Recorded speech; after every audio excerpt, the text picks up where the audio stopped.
Hi everybody and welcome back to Noms. This week we're doing one of my husband's favorite things, one of your favorite things it seems like. We're doing the mystery cooler, the mystery box cooking challenge. From classics to children's books, you never know what she's gonna cook when Gretchen makes novel moms. I kind of like to think of it as a surprise, like a surprise of what I'm supposed to use. And so I started to think of like what book I would say would go with surprise. And I'm going to go with The Hunger Games. A, because the movie's coming out very soon, and I don't think I've been this excited about a movie about a book in a very long time. And what the greatest surprise about that book was for me, or that series of books, is that it wasn't, you know, I think it was written for young adults, but it is so far from that whole, like, you know, weird, like, love triangle. I mean, there's that undertone in there, but it's so not about that, and it's so, like, fast-paced and good. And if you have not read The Hunger Games, at least read the first book and then go see the movie, because it's gonna blow your mind. I just know. Read The Hunger Games, and let's look in here. And my husband, we went to the store together, but I wasn't allowed to be with him. And he picked 4 things, and I have to use all of them in some way in this dish. I do not know what they are. And I have 5 minutes to prepare and decide what I'm going to cook. Ready? Ready? Last time he gave me snowballs, and I was not happy about that. And what is that? Currants. It's a kind of grape, essentially. Currants. Coconut juice. I hate you already, dear. Crunchy pretzel sticks. And a potato. Okay. Be with me in 5 minutes when I will probably have lost my mind trying to think of something to cook. I'm thinking for a second. Can you do the ingredients one more time? Because I just remembered something else. Okay. We're back. And I decided that I'm going to make some potato pancakes Thai style. So Thai potato pancakes with currants and pretzels and potato and coconut milk. Go me.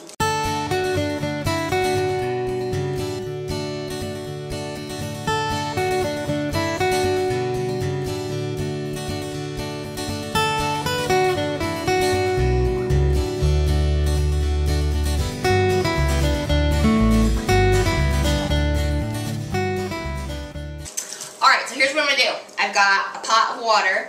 Now there's a couple different ways you can do potato pancakes, and or you know, the same way you do hash browns. You can just grate them and then just make like a pancake in the bottom of your frying pan. But I'm actually going to cut up this potato and I'm going to boil it so that I can mash it and make it almost like mashed potatoes, but we're going to put some other stuff in there to bind it. Tip. When you're boiling something on the stove and you're like, oh, it's taking forever, if you have way too much water, obviously it's going to take that much longer. So make sure you have enough water to cover whatever it is you're boiling, and that's all you need. So while I'm waiting for those potatoes to boil and cook, I can get some of our other things ready. Now, my husband bought pretzel sticks, and they are not gluten-free. I love him anyway. But we're going to use those as a binder. So when we are able to mash up those potatoes, we're going to use these kind of like you would use breadcrumbs. So I'm just going to put a handful of the pretzels in here. And they already have salt on them, so they will kind of help to season our potatoes. I'm going to add in my spices because that will help to kind of evenly distribute everything. So I'm going to put in a little bit of onion powder. I'm going to put in some black pepper, some red chili pepper flakes, just to give a little bit of a kick, because this is Thai. Thai food is usually pretty spicy, if you can handle it. And really the coconut juice is what gave me the kind of the nod to the Thai, because it's not sweetened, so that's good, but the currants are sweet. So So I was like, what could I put in it that will balance out the sweet? And that would be spicy. So I've got some spices in there with my pretzels. And we're just going to grind those up to crumbs. Alright. That's a great thing too. If you need to make your own breadcrumbs because you don't have any, you can make it. You can do the same thing with some stale bread, with crackers that you have in the cabinet, with cereal would work really well, like a cornflakes. So for our potatoes, I've got this handy dandy potato ricer. It's different than a masher. A masher makes it more pasty, whereas a ricer makes it little bits, so it's a little bit easier to work with, I think, and not quite as mushy. If you don't have a ricer, you could actually take the potato, it would have to be bigger, obviously. You could grate it, or you could just mash it, whatever you want to do. So I'm just going to put my potatoes into my little ricer. Not ricer, me. Right, and then all it does is it pushes it through all of those holes. I didn't eat my Wheaties. Ugh.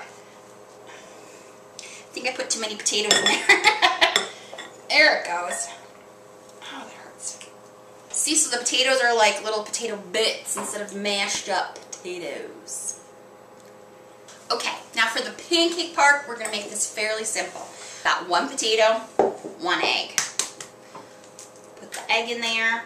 Got that mixture that we made of a handful of pretzels with those seasonings. Putting that in there. And mix it up. It's going to bind it. We've got that. And now the pretzels are also going to help it to brown and crisp up. Put some olive oil in the bottom of a little saucepan. See my oil starting to move away to the sides? That means it's ready. I should hear that little sizzle. If you don't hear the sizzle, take them out. That's why I touch it first like that to see if it sizzles. Because if it's not sizzling, it's going to sit in there and it's going to get all doughy and soggy and not crispy like we want it. Now the potato's cooked, so we don't have to worry about that, but we want them to get crispy. So we're probably going to do about 3 minutes on each side. This is how I know it's ready to flip. See how the color is changing a little bit? It's getting a little bit lighter and working its way up towards the top. Woo!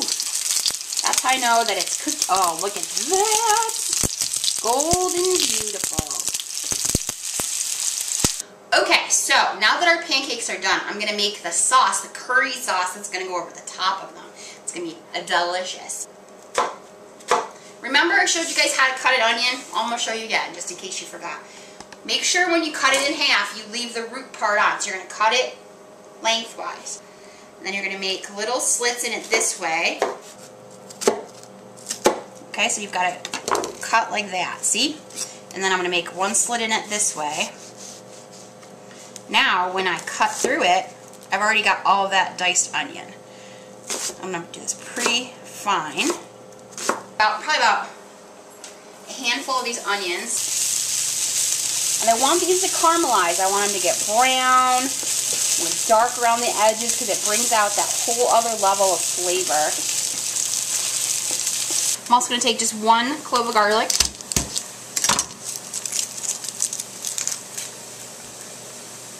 Cut off the little nubby part. Just kind of dice it up finely and throw that in with my onions. I throw it in after the onions because the garlic tends to burn fast, so. And I know the onions look dark, but that's exactly what I want. I want that amazing onion flavor caramelization. They're just starting to get dark. So we're going to do what we call deglazing the pan. You can do it with you can do it with wine, you can do it with stock. We're going to use coconut juice.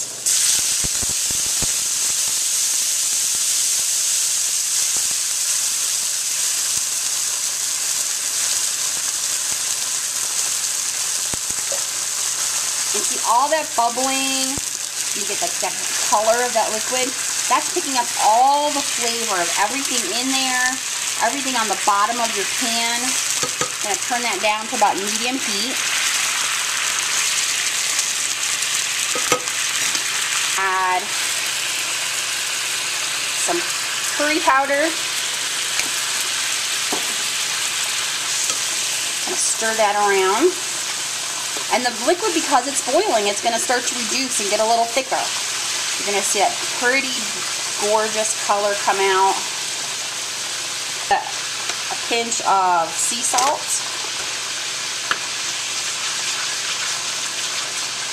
If it starts to get too thick, you can just add just a little bit more coconut juice.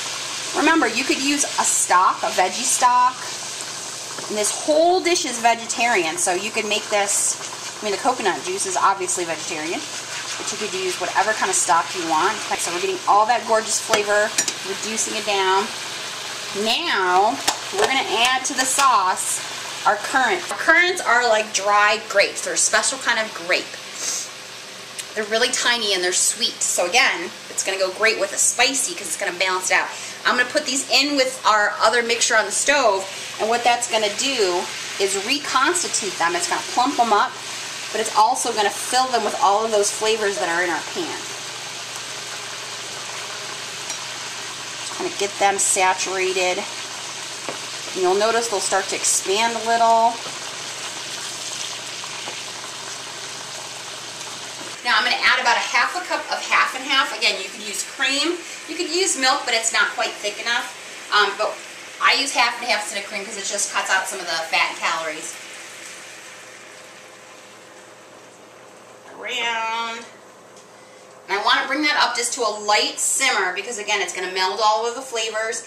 It's going to kind of infuse the half and half.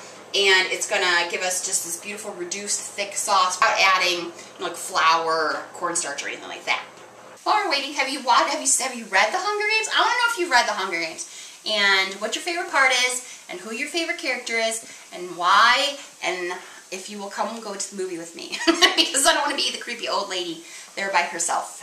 And here's a perfect example of a delicious vegetarian meal that isn't just a side of vegetables. You know, it's these gorgeous potato pancakes, which will be really filling. You could put other things in there to make them, you know, more substantial, but they're tasty and good. And we've got that curry currant sauce that we made. That's got the currants and the ginger and the garlic and the onions. I'm just going to drizzle that over the top. Ooh, doggy.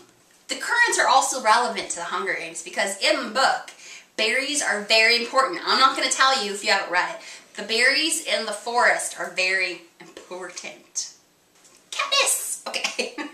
We're going to try our Thai potato pancakes. They're brown. They have that creamy sauce on top.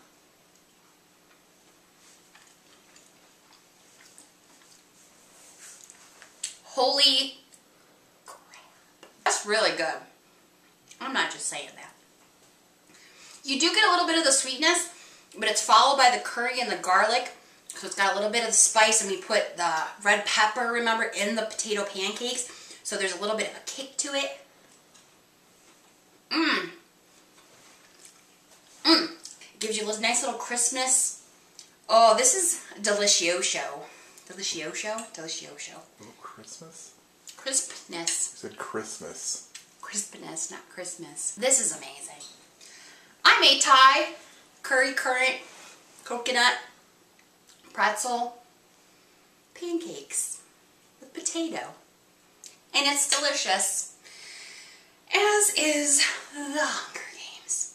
I love you guys. I'll see you next week on Noms, and I'm going to eat my pancakes.